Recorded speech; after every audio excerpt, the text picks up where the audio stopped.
All right, I'm Bobby Rio. I'm back with Rob, and this is the final of the 3 myths that we wanted to sort of crush, stamp out like little ants that are corrupting guys, having them text all these wrong things to girls. And if you're one of the guys watching this, I feel you because I was there for a really long time.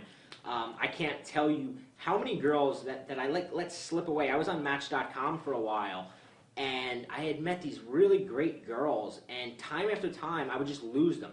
They would like my profile, we'd meet in person, we'd go on a date, we'd have a good time, and I never got that second date, and I couldn't figure out why. And then I realized that I was just, everything that I achieved in that first meeting, I was killing over text.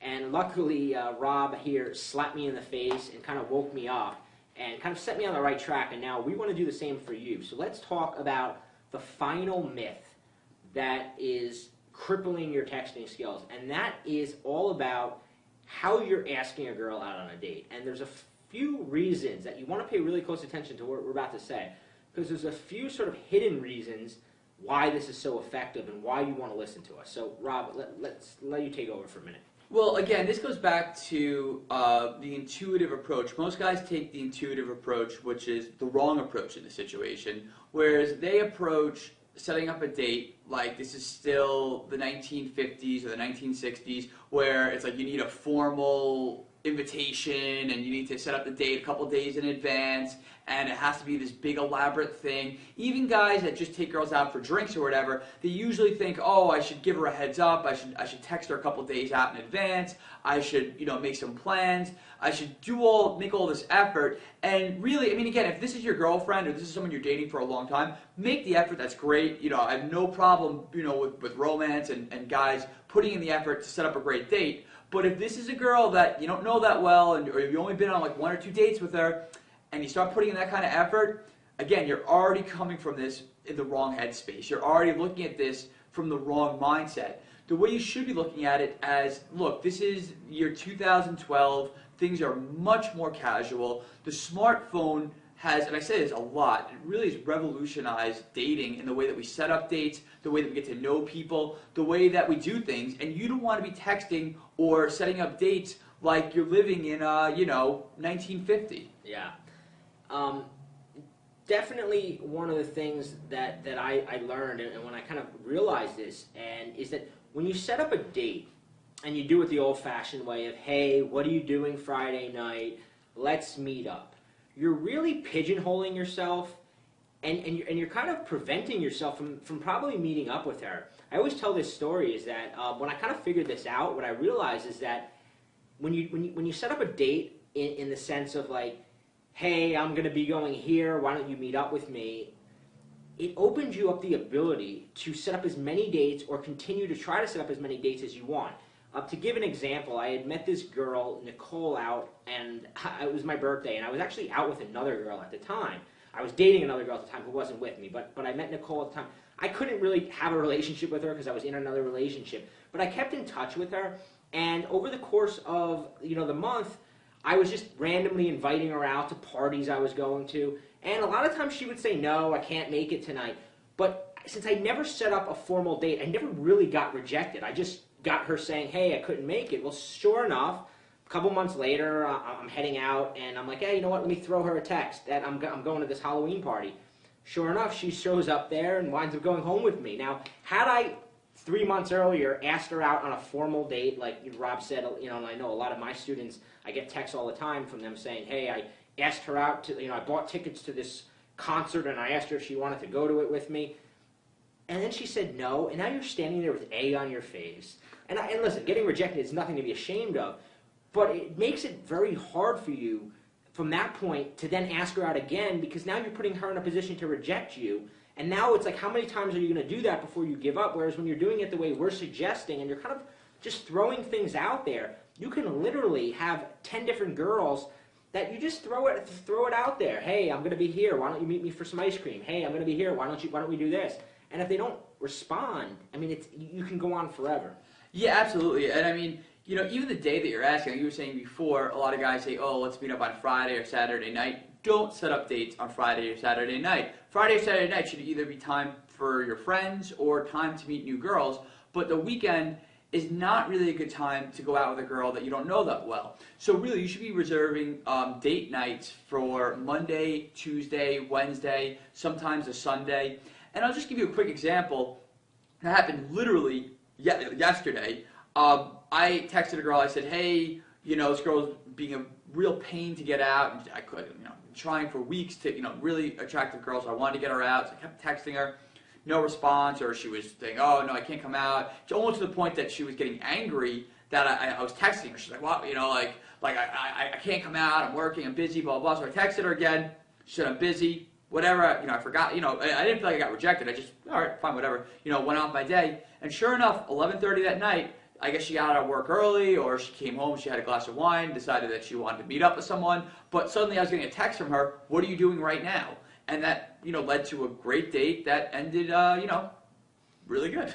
So the point of it is that, if I wasn't constantly throwing out the invitations out there, even though she was saying no, and almost to the point where she was getting, why are you still texting me? Like, she was almost surprised I was being so persistent. But the thing was, I never really looked at it like I was really getting rejected. In fact, I thought it was kind of cute. So if you have that attitude that, you really don't care and that you're just kind of throwing out invitations. Playful persistence, is that what you call it? Playful persistence, yes. That's sort of the way I think of it, the phrase that I associate with just doing what you want. If you like this girl, you should keep pursuing her, but just don't take it that seriously. And, like Bobby's saying, like when you're setting up these big, grand, romantic invitations, like, "I want to take you to the concert on Friday and wear your finest, black cocktail dress." I mean, you're setting things up in such a way that, when she says no, it's gonna look bad. It's gonna look bad for you. It's just not gonna be pretty. You're gonna feel embarrassed. It's gonna be weird. Whereas when you're just like, "Hey, I'm going out grabbing a beer. You wanna get a drink?" Or, "Hey, I'm gonna," one of my favorite texts. Yeah, sorry. One of the things I think that I really want to nail home for you guys is that women, this idea of attraction isn't black or white, and that women's feelings change from moment to moment. They're a lot like guys. Whereas if a girl catches me on the right day, as opposed to the wrong day, like if a girl catches me on a day where I'm hard at work and I'm working on a new book, I'm in the middle of writing a book, and she calls me to meet her for drinks, I may just say no because I don't want to mess up my concentration. But 2 days later, when I finish the book and I'm in a mood to just go out and have a drink, if I get that same text from that same girl, I may be damn well anxious to go meet her. And I think a lot of guys don't realize that you don't know, when a girl pulls out her phone and looks at your text or your invite, you don't know what state of mind she's in. You don't know if she just got done getting yelled at by her boss. You don't know if she just got done talking to her ex-boyfriend who told her that he's thinking about getting back together. You have no clue what's going on in her life when she gets your text. So what you have to keep in mind is that her life changes on a day-to-day basis, and a lot of times it's all about capturing her at that right exact moment. Yeah, it's that availability, and that's the thing is when you're constantly throwing out invitations out there and just not really looking for much of a response, and you're just kind of throwing out, "Hey, let's do this, let's do that." And you're constantly just giving her hooks to grab onto, and she might not grab onto the first couple hooks you throw out there, but as long as she's telling you, the only time she rejects you, she says, "Stop texting me," or, "Oh, I'm with, I have a boyfriend," or whatever. Those are legitimate excuses. But other than that, anything else she says, that's just her playfully just sort of like pushing you away, and it's your job as a man to keep coming back and keep throwing those hooks out there, because like Bobby's saying, you don't know what's going on in her life, you don't know how she feels. She might really like you, just that it's just a bad time for her. So as long as you're throwing things out and you're doing it playfully, that's when you're gonna achieve the most amount of dating success.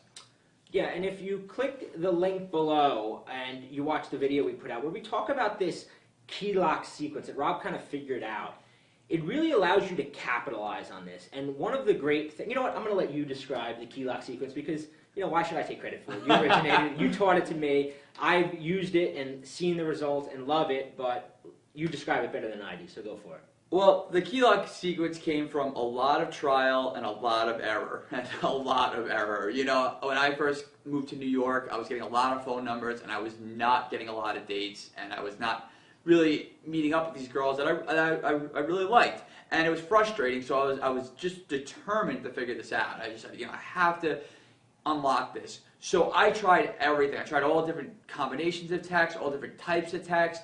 I read dating advice. I tried to text in there. I did all different types of stuff.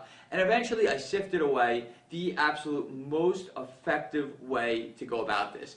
And the way to do it is sending just 3 texts. Because you send any more text, you're starting to get annoying, you're starting to get weird, she's starting to wonder why, you're not asking her out. So there's a sequence of 3 texts that you send out. That's this key lock sequence. And the real beauty of these 3 texts is that I found that girls are going to say no to you when they're in a logical state of mind. When you say stuff like, hey, what's up? Logically, she's going to respond, hey, nothing much. Or you say, hey, how you doing? She's going to logically respond, I'm doing okay, or I'm doing well. Whenever you're setting up this dynamic where you're asking these sort of pleasantries, which we talked about, in the video yesterday, you're setting her up to respond to you logically. And when a girl's making a sexual decision, whether to meet up with you, make out with you, go home with you, she's not going to make that decision in a logical headspace. Logical equals no. It's just yeah. It's like when you're going to buy a new car and you logically start thinking about it, and you're thinking about the payments you're going to have to make, and you start thinking about the gas mileage. You always talk yourself into no. But emotionally, that's where you make yes decisions. And talk a little bit about that. Yeah. So when she's in an emotional state of mind, as you can probably imagine, you can just picture the girl that you like, and just picture her, laughing at all your jokes, leaning over, trying to listen to everything you're saying, agreeing with everything you're saying. She's all bubbly when she's dancing. She's very animated. You can just imagine a girl acting like that, and then you can probably absolutely imagine you just taking that girl by the hand, taking her out of the bar, and going home with her and having awesome sex. And the reason that you can imagine that is because when girls are in that emotional, fun, sort of playful state of mind, that's when they're going to be very open to moving a romantic relationship forward. Whether it's, giving out her number, meeting up with you for a date, making out with you, going home with you, all those things are going to happen when she's feeling good emotions, and those good emotions are coming from you. And that's what this key lock sequence does, is that it's all predicated on creating the 3 most important good emotions that a woman needs to feel before she's going to feel good about meeting up with you for a date. Emotional equals yes. Just think of it that way. If you want to get a yes answer, you've got to first invoke an emotion. And you've got to capitalize on that as quickly as possible, because emotions fade. A woman feels an emotion, but if you don't capitalize on it, sure enough, something else takes her attention away, that emotion fades, and now, 2 days later, you say, hey, let's hang out, that emotion's gone. Now it's back to a logical question that you're asking her, and logical questions get no. So, below is a video that describes all of this in more detail, and I think that you're really going to sort of be awakened to a lot of different concepts that you might not be thinking of it when you pull out your cell phone and you're like, I'm going to send this girl a text. You might not realize there's a lot of sort of sub-dynamics taking place beyond the surface that when you know this and how this works, a whole sort of new exciting world opens up for you. So watch the video below and let us know what you think.